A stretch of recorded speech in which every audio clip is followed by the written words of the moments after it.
আমার নবী ইমাম গাজ্জালি সাহেব রহমাতুল্লাহ আলাইহিকে স্বপ্ন যুগে বলতেছেন, ও গাজ্জালি, তোমার পার্শ্ববর্তী মহল্লার একটা লোক মারা গেছে। স্বপ্নে এসে নবী বলতেছেন, লোকটার নাম আব্দুর রহমান, লোকটা বেহেশতি। রাসূল বলছে লোকটা বেহেশতি।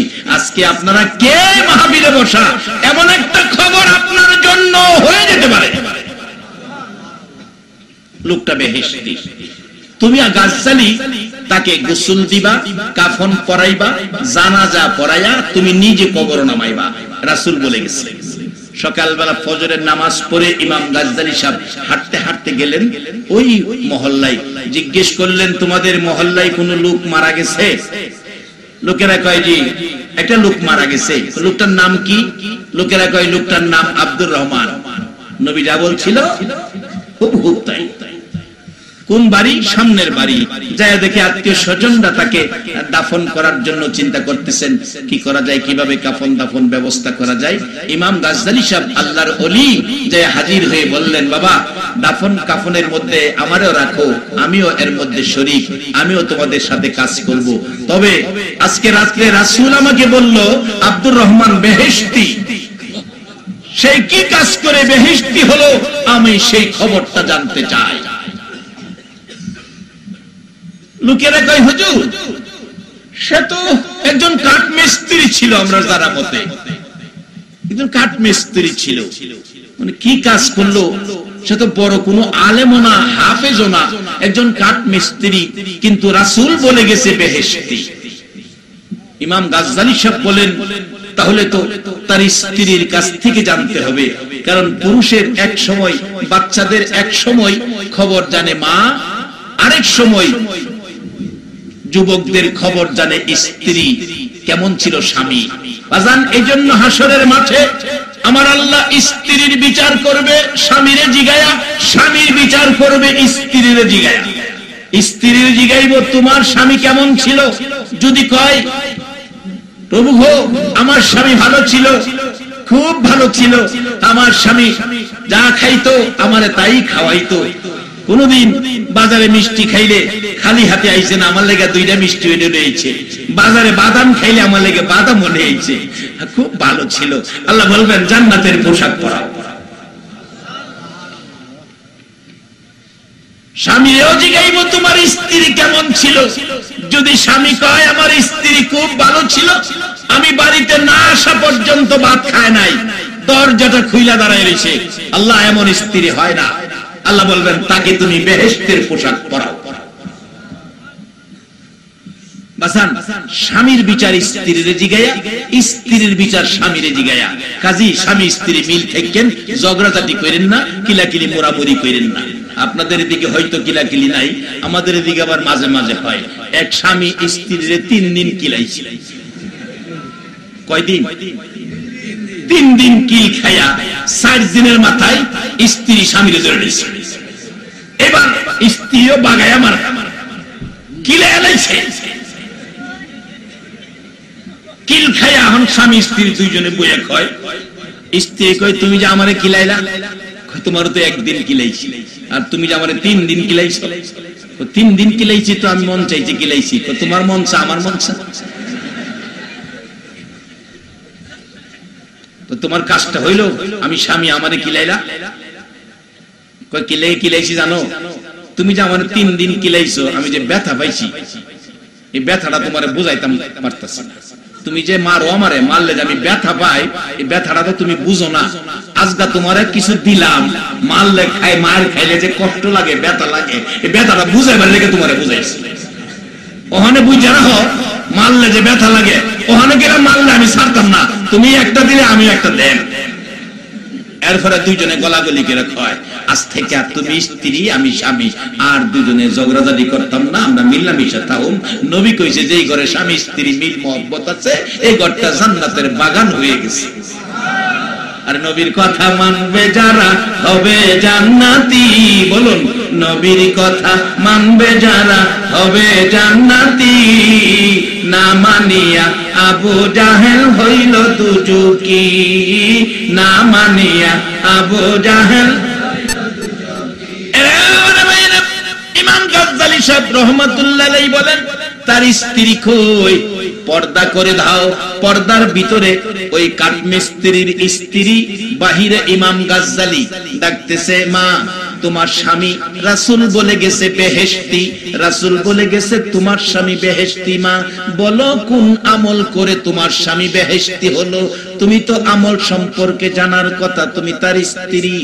স্ত্রী কাঁদতেছে আর বলতেছে, হুজুর আমার স্বামী একজন কাঠমিস্ত্রি, বড় আলেম ছিল না, হাফেজ ছিল না। আমার স্বামী একজন কাঠমিস্ত্রি, তবে আমার জানা মতো আমার স্বামী দুইটা আমল করত। বাবার আজকের মাহফিল সার্থক হবে, দুইটা আমল যদি বাড়িতে যাইয়া চালু করে দিতে পারো। দুইটা আমল করত, দুইটা আমল করত। একটা আমল হলো, হুজুর আমার স্বামী কাঠের ফার্নিচারের কাজ করতে যাইয়া কাঠের মধ্যে তার কাটা লোহা মারার প্রয়োজন, লোহা মারার জন্য তার কাটা মারার জন্য হাতুড়ি উপরের দিকে উঠাইছে, হাতুড়ি উপরের দিকে উঠাইছে, হাতুড়ি দিয়ে উপর থেকে আঘাত করবে লোহা তার কাটার উপর। আমি দেখেছি হাতুড়ি উপরে, এমন সময় যদি মসজিদের মিনারায় আল্লাহু আকবার উচ্চারণ হয়েছে, আল্লাহ মহান শব্দ তার কানে এসেছে, হুজুর আল্লাহর কসম মসজিদে আল্লাহু আকবার আযান শোনার পর আমার স্বামীর পিছনের হাতুড়ি আর সামনে আনে নাই, পিছনের হাতুড়ি পিছনে ফালাইয়া দৌড়াইয়া আমার আল্লাহ মহান আল্লাহর কাজে রওনা হইয়া গেছে। একটা কাজ হুজুর বললাম, আমার স্বামী পিছনের হাতুড়ি কোনদিন সামনে আনে নাই, পিছনে চাইরা আল্লাহ মহান, আল্লাহ মহান, আল্লাহু আকবার ধ্বনি শুনলে দৌড়াইয়া মসজিদে চলে গেছে। এই একটা আমল আমি দেখেছি। আর একটা আমল, হুজুর আপনার সামনে একটা কাঠের র‍্যাক দেখা যায়, হ মা, র‍্যাকটার মধ্যে একখান কোরআন শরীফ দেখা যায়, হ মা। আমার স্বামী হুজুর কোরআন পড়া জানতো না, কিন্তু কোনদিন আমার স্বামী কোরআনের সাথে সম্পর্ক না করে শুইতো না। এশারের নামাজ পড়ে আইসা ঘরের ভিতরে ঢুকতো, ঢুইকা বিছানায় বসে বালিশের উপর ওই কোরআন শরীফ টান দিয়া নামাইতো। হুজুর কোরআন পড়া জানতো না, কিন্তু আমার স্বামী কোরআন নামাইয়া কোরআনের পৃষ্ঠাগুলো খুলতো, পৃষ্ঠাগুলো খুলে খুলে কোরআনের লাইনের উপর আঙ্গুল ঘুরাইতো আর চোখের পানি ঝরঝর করে ছাড়তো। হুজুর কোরআন পড়া জানতো না, কিন্তু কোরআনের মহব্বত আমার স্বামী ছাড়তো না। কোরআনের পৃষ্ঠা পৃষ্ঠা খুলে লাইনের উপর আঙ্গুল ঘুরাইতো, চোখের পানি জর্জর করে ছাড়তো, চোখের পানি জর্জর করে ছাড়তো। ২-৩ পারা কোরআনের লাইনের উপর আঙ্গুল না ঘুরাইয়া আমার স্বামী কোনদিন খানা খাইতো না, ঘুমের বিছানায় শুইতো না। ইমাম গাজদালি সাহেব বলেন, পৃথিবীর মানুষেরা রে, আমি কোরআন শরীফ টান দিয়া নামাইলাম, কোরআন শরীফের পৃষ্ঠাগুলো খুলে খুলে দেখি, আল্লাহর কসম রে, কাঠমিস্ত্রির চোখের পানিতে যেই কোরআনের পাতা ভিজে যাইতো, ভিজা পাতার লাইনের উপর আঙ্গুল ঘুরাইতো, সেই আঙ্গুলের দাগ এখনো দেখা যায়। আমার নবী বলেছে জান্নাতে যাবে আব্দুর রহমান। আমল ছিল মাত্র ২টা। একটা হলো আজান শুনলে মসজিদে যাইতো, কোরআন পড়া জানতো না, কোরআনের লাইনের উপর আঙ্গুল ঘুরাইয়া চোখের পানি ছাড়তো। বাবারা, এই ২টা আমল যদি এই মাহফিল থেকে কেউ বাড়িতে নিতে পারো, আজকের মাহফিলে আসা সার্থক হবে, মাহফিলের আয়োজনকারীর আয়োজন সার্থক হবে, দুনিয়া ও আখিরাতে তোমার জীবন ধন্য হবে। হয়তো নবী একদিন এসে তোমারও খবর দিয়ে যাবে, আব্দুল মালেক জান্নাতি। এই সুযোগ, এই দরজা এখনো খোলা। রোজগার করেন। রাসূল হাদিস শরীফে বলেছে, কাফা বিল মাউতি ওয়াইজান, একটা যথেষ্ট, মৃত্যুর কথা স্মরণ রাখো। রাসূল বলেছেন আরেকটা হাদিস, কত সুন্দর, আদ-দুআউ মুখুল ইবাদা। এখানে দোয়ার মাহফিল, দোয়া হবে। রাসূল বলেছেন সব জিনিসের সারমর্ম দোয়া, সব জিনিসের সারমর্ম দোয়া, অর্থাৎ আপনার জীবনে সার্থকতা নিয়ে আসবে দোয়ায়। যার বাস্তবিক আল্লাহর ওলির জীবনী, আল্লাহর ওলি ৩৩ বছর একটানা ইবাদত, সাথে খাদেম, খাদেম শুনতেছে একদিন ৩৩ বছর শেষে গায়েবী আওয়াজ হইতেছে, তোমার ইবাদত কবুল হয় নাই। খাদেম ডাকতেছে, হুজুর নামাজ ছাইরা দেন, শূন্য লাইছি। 33 বছরের ইবাদত বলে একটা কবুল হইছে না, তা আপনারই কবুল হইছে না, তা আমারে দিবেন কি? হুজুর নামাজ শেষ করে সালাম ফিরে, এই পাগল কি কইছস? হইনা লাইছি সব। আওয়াজ হইছে আপনার ইবাদত কবুল হইছে না। এই বোকার বোকা, ইবাদত কবুলের মালিক তো আমি না, আমি ইবাদত করার মালিক। কবুলের মালিক কে? সবাই বলুন কে? বাবা রাত্র গভীর অন্তর থেকে মহব্বতে একটা ডাক দেন, যদি ডাকটা আরো সে গিয়া ধাক্কা লাগে, এই জীবন সার্থক হয়ে যাবে এক ডাকে। বলুন কবুলের মালিক কে? আরো জোরে বলো বাবা, কবুলের মালিক কে? প্রভু শাহজালালের দেশের লোক তোমাকে আল্লাহ বলে ডাক দিয়েছে, এই মাহফিলের সবাই তোমার ওলি বানায় দাও। আল্লাহর লিখাই, এই বোকার বোকা, আমার দায়িত্ব ইবাদত করা, কবুলের দায়িত্ব আল্লাহ, এটা তো আমার না। এখন কইছে কবুল হয় নাই, আয় আমরা দোয়া করি, আল্লাহর মায়া হইলে কইতে পারে কবুল হইছে। দোয়ায় হাত বাড়ায়, আল্লাহ আমার দায়িত্ব ইবাদত করা, কবুলের দায়িত্ব তোমার। তুমি নাকি কইছো কবুল হয় নাই, তোমার যদি দয়া লাগে মায়া লাগে কবুল কইরো। সাথে সাথে আওয়াজ হইল, তোমার 33 বছরের ইবাদত কবুল হয়ে গেছে। হাত তুলে দোয়া করছে। রাসূল এটাই বলে গেছে, আর দোয়াও মুখুল ইবাদা, সব জিনিসের সার্থকতা নিয়ে আসবে তোমার দোয়া। আসুন আমরা এখন দোয়ায় যাব, তবে দোয়া কার জন্য করবেন? আল্লাহ কোরআন শরীফে শিক্ষা দিয়েছে, রব্বির হামহুমা কামা রব্বায়ানি সগীরা। তোমার মা তোমার বাবার জন্য দোয়া করো। আর রাসূল বলেছে, মা বাবা দুনিয়ায় থাকলে মা বাবার খেদমত করো, আর যদি মা বাবা দুনিয়ায় না থাকে, আমার আল্লাহ শিক্ষা দিয়েছে মা বাবার জন্য কি করো? এই দোয়া করো, রব্বির হামহুমা। নামের মধ্যে কত সুন্দর সিস্টেম করেছেন আল্লাহ। রবিউল আউয়াল, রবি শব্দের অর্থ হলো ফসল, আউয়াল হলো প্রথম। আল্লাহ বলেন, আমার প্রথম ফসল নবী মুহাম্মাদুর রাসূল।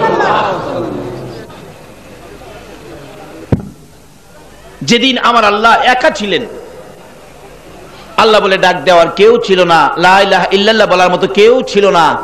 আল্লাহ রাব্বুল আলামিন প্রেম ভালোবাসায় পড়ে ইচ্ছে করলেন কি করবেন। এই ইচ্ছার মধ্যে বেশি উঠল বন্ধু, হাবিব, দোস্ত সৃষ্টি করবেন। আল্লাহ রাব্বুল আলামিন কুদরতি হাতে এক মুষ্টি নূর নিয়ে বলেছিলেন, কুনি মুহাম্মদ সাল্লাল্লাহু আলাইহি ওয়াসাল্লাম, মুহাম্মদী আকৃতি ধারণ করো। সঙ্গে সঙ্গে মুহাম্মদী আকৃতি ধারণ করলেন।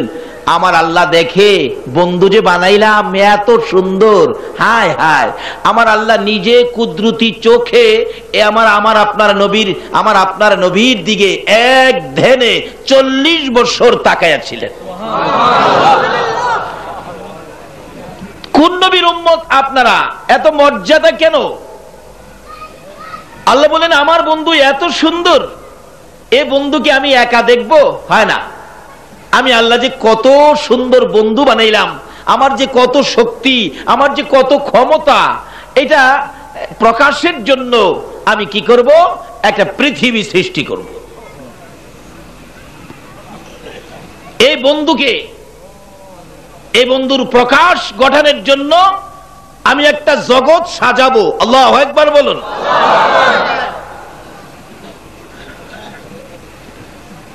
নবীজিকে প্রশ্ন করেছিলেন হযরত জাবের রাদিয়াল্লাহু তাআলা, নবী গো, সৃষ্টি সম্পর্কে কিছু বলেন। রাসূল বলেন, আউয়ালু মা খালাকাল্লাহু নূরি, সর্বপ্রথম তোমার নবীর নূরকে সৃষ্টি করা হয়েছে। বলুন, কি সৃষ্টি করা হয়েছে? সর্বপ্রথম সৃষ্টি। চাঁদের মধ্যেই তো গন্ধ পাওয়া যায়, রবিউল আউয়াল, প্রথম যিনি, ইনাকে উল্লেখ করে এই চাঁদের নাম রাখা হয়েছে। সুবহানাল্লাহ বলুন। এত কিছু সিস্টেম করে যে আল্লাহ এই নবীকে বুঝাইতে চায়, তাহলে আমাদের এই নবী চিনা এবং বোঝা দরকার আছে কিনা? বলুন, এই নবী যদি না আসতো, টুপি হইতো, দাড়ি হইতো, পাঞ্জাবি হইতো, নামাজ হইতো, মসজিদ, মাদ্রাসা, মক্কা, মদিনা, মিনা, মুজদালিফা, আরাফা, চন্দ্র, সূর্য, এক কথাই সৃষ্টিকুলের কিছুই সৃষ্টি আচ্ছা যার উসিলাই এত কিছু সৃষ্টি হলো, ওনার দাম কত হইতে পারে? আল্লাহ পাক নবীজিকে সৃষ্টি করে পবিত্র স্থানে যখন রাখলেন, আল্লাহ পাক গোপন বন্ধুকে প্রকাশ করে ডাকতেছেন লা ইলাহা। আল্লাহ রাব্বুল আলামিন বন্ধুর সাথে খেলে সৃষ্টি জগতের সৃষ্টি হওয়ার আগে সৃষ্টির মূল যিনি রাহমাতাল লিল আলামিনকে সৃষ্টি করে পবিত্র স্থানে রেখে আল্লাহ পাক বন্ধুর সাথে খেলতেছেন। বন্ধু গো, লা ইলাহা, কোনো ইলা নাই,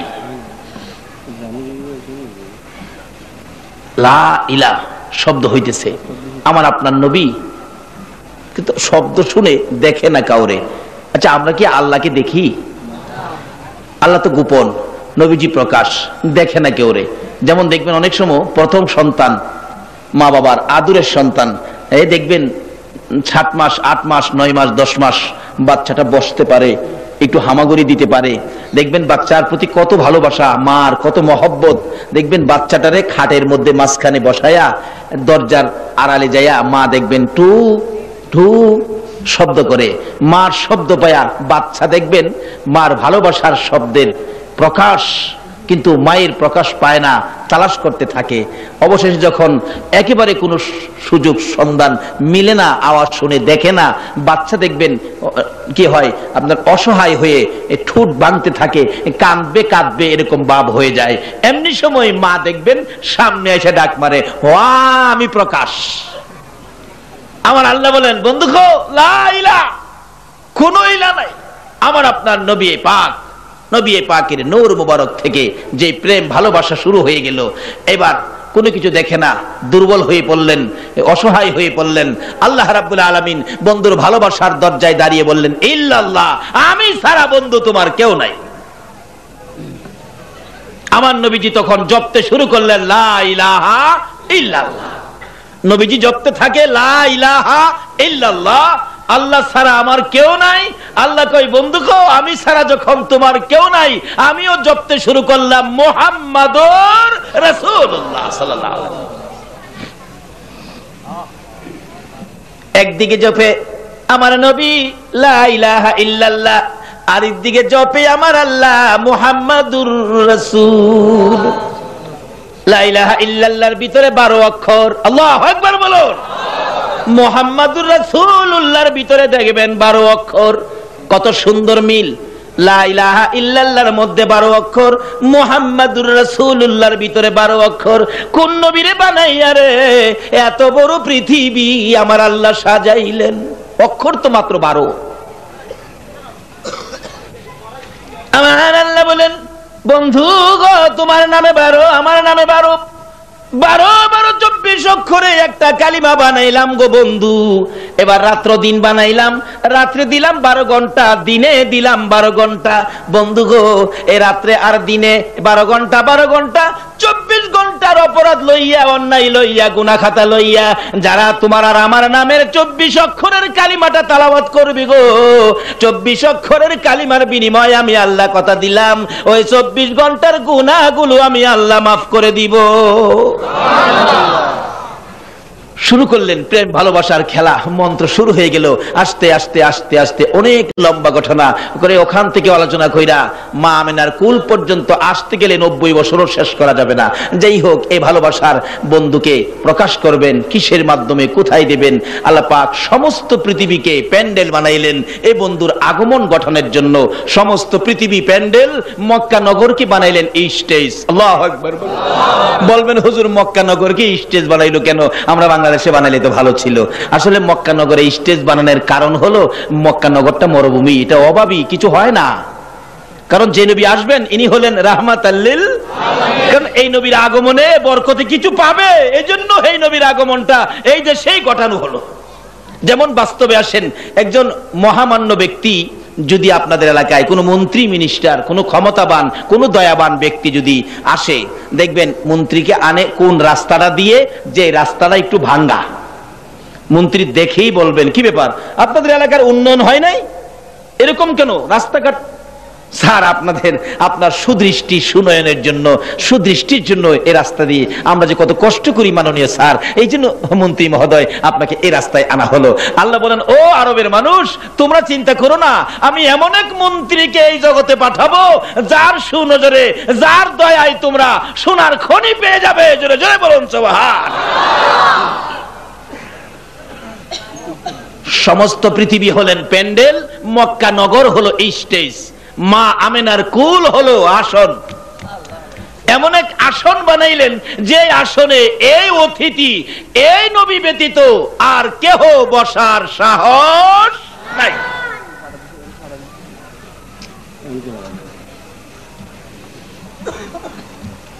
কোন নবী? যে নবীর নাম দিলেন আমার আল্লাহ রাহমাতাল লিল আলামিন। বাবারে, এই নবীরে চিনেন, তারপরে নামাজে যান, তাইলে নামাজ আল্লাহ খুশি হবেন। আজকে কোরআন শরীফে আল্লাহ ওয়াজ করেছেন, ইয়া আইয়ুহাল্লাযীনা আমানুদখুলু ফিস-সিলমি কাফা, পুরাপুরি ভাবে ইসলামে দাখিল হওয়ার জন্য বলছে। বলুন, ইসলামে যে দাখিল হইবেন, নবী যদি না হইতো ইসলাম হইতো? কয় না, নবী না হইলে ইসলাম হইতো? তে ইসলামও যাইবার আগে আগে নবীরে চিনেন।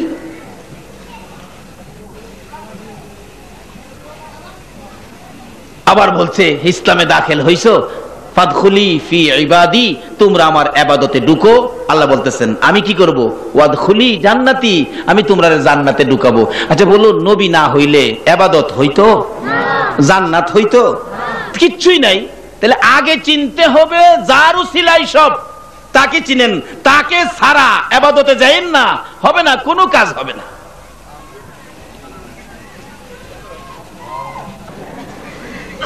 আগে নবীকে বুঝেন, তারপরে মসজিদ কমিটিতে যান, তাহলে জীবনে মসজিদ কমিটিতে দলাদলি হবে না। আগে নবী চিনেন, তারপরে মাদ্রাসায় ভর্তি হন। আগে নবী চিনেন, তারপরে আলেম হন। হিংসা বিদ্বেষ থাকবে না, দলাদলি হবে না। কারণ এই নবীর নাম কি দিয়েছে আমার আল্লাহ? রাহমাতাল লিল। বলুন, নামটা কি দিয়েছে? নবীর মধ্যে কোন দলাদলি আছে? আমরা কোন পার্টি, বাংলাদেশে কোন রাজনীতি দলের পক্ষে নবী কেউ পারবেন কইতে? নবী শুধু একটা কান্দেই কানছেন, উম্মতি উম্মতি। বাবারা, কেন থাকবেন না? এই তো নবীজি আসতেছেন রবিউল আউয়াল। এখন আমি আমার সামনে মেন আলোচনায় চলে গেলাম। আপনারা মহব্বতে আর একটু দুরূদ শরীফ পড়ুন, আমি আলোচনায় চলে যাব। আল্লাহুম্মা সাল্লি আলা সাইয়্যিদিনা মুহাম্মাদ, আল্লাহুম্মা সাল্লি আলা সাইয়্যিদিনা মুহাম্মাদ নাবিয়্যিনা মাওলানা মুহাম্মাদ নাবিয়ানা শাফিয়ানা দিবানিশি মনের আমার আর দিও না যন্ত্রণা, দিবানিশি মনের আমার আর দিও না যন্ত্রণা। হায়রে দন যদি হইতাম দনি, যাইতাম সোনার মদিনা। হায়রে দন যদি হইতাম দনি, যাইতাম সোনার না। আল্লাহুম্মা সাল্লি আলা মুহাম্মাদ, আল্লাহুম্মা সাল্লি আলা সাইয়্যিদিনা মুহাম্মাদ নাবিয়ানা শাফিয়ানা মাওলানা মুহাম্মাদ নাবিয়ানা শাফিয়ানা মাওলানা বলগল উলা বিকামালিহি কাশাফাদ দুজা বিজামালিহি হাসনাত জামিউ খিসালিহি সাল্লু। আসতেছে রাহমাতাল লিল আলামিন হয়ে নবীজি কোন চাঁদে? চাঁদটার নাম কি? রবিউল। কয় তারিখ জানি আইছেন? 12 তারিখ। ব্যাপারে আপনাদের কারো কোনো আপত্তি নাই তো? এক রাতের হুজুর আছে, এর মাঝে খালি মাসলা দিব। 12 তারিখ কোনো গ্যারান্টি নাই, 8 তারিখও হইতে পারে, আবার কেউ কেউ রবিউল আউয়ালে হইছে কিনা এটাও সন্দেহ আছে। নাউজুবিল্লাহ। কি জগত বললাম রে বাবা, এত সন্দেহ কেরে নবীরে লইয়া? ওদিকে বলছে যে 9 তারিখ আর 7 তারিখ, এদিকে বলছে বলে 9 তারিখ আর 7 তারিখ। আচ্ছা 12 তারিখ না হইয়া 9 তারিখে হইলে আপনার লাভ হইল কি? বুঝে কয় তারিখ হইছে এটা লইয়া কিন্তু বাড়াবাড়ি নাই।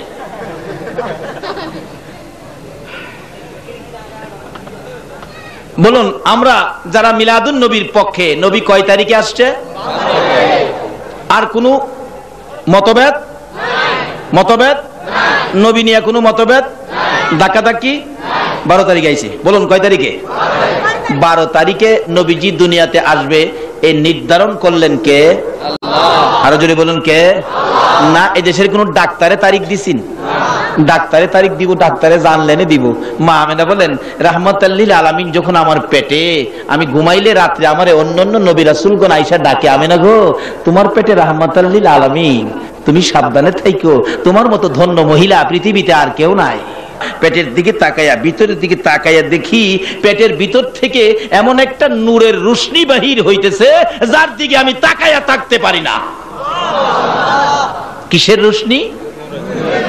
না মাটি দেওয়া বানাইছে? সিটাঙ্গের মাটি। আমাদের এলাকায় এক হুজুর কয় বেহেশতের মাটি দেওয়া বলে বানাইছে। চিন্তা করেন কথার নিয়ে কোনো যুক্তি আছে? হাদিসে কুরসি লাউলা কালামা খলাকতুল আফলাক, নবী গো তোমাকে না বানাইলে কিছুই বানাইতাম না। আবার হাদিসে আল্লাহ পাক, আল্লাহর হাবিব বলেছেন আউয়ালু মা খালাকাল্লাহু নূরি, সর্বপ্রথম আমার নূরকে সৃষ্টি করা হয়েছে। তাইলে সর্বপ্রথম যদি নবীর কথায় নূর সৃষ্টি হয়ে থাকে তাইলে কি বেহেশতের মাটি সৃষ্টি হয়েছে? সে সকলের আগে কার সৃষ্টি? আল্লাহর নবীর সৃষ্টি। ওখান যদি আপনি কোন বেহেশতের মাটিটা বানাইছে, তে কথাটা কি আল্লাহ আল্লাহ রাসূলের কথা মতো হইল না আপনার আমার মন গড়া হইল? আল্লাহ আল্লাহ রাসূলের কথার মধ্যে মন গড়া কোনো কথা লাগানো যাবে না।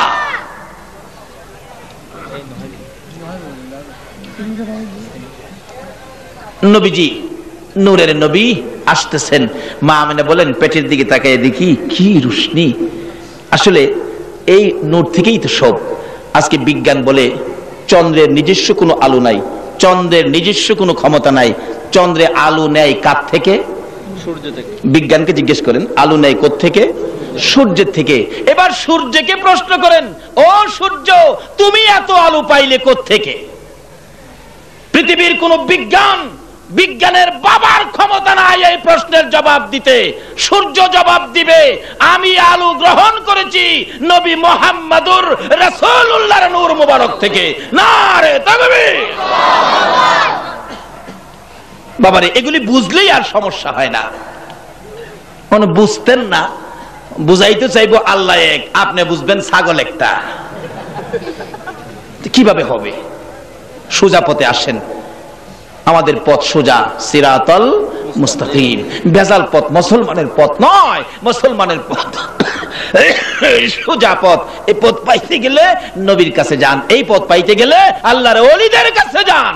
সোজা পথ যারা পানির উপরে দিয়ে হাঁটতে পারতো তারাই সোজা পথে চলেছে, তারাই আমানুদ খুলু ফিস সিলমি কাফার মধ্যে প্রবেশ করেছে। পানির উপরে দিয়ে হাঁটার ব্যক্তি আমাদের বাংলাদেশে আছে না? যাই না ওদিকে, আজকে সেদিকে ওয়াজ নয়। আজকে মিলাদুন নবী। আজকুন মিলাদুন নবী। মিলাদ হইল নবীর পয়দাইশের উপর আলোচনাটার নাম হলো মিলাদ, আর যার উপরে আলোচনা ইনি হলেন নবী।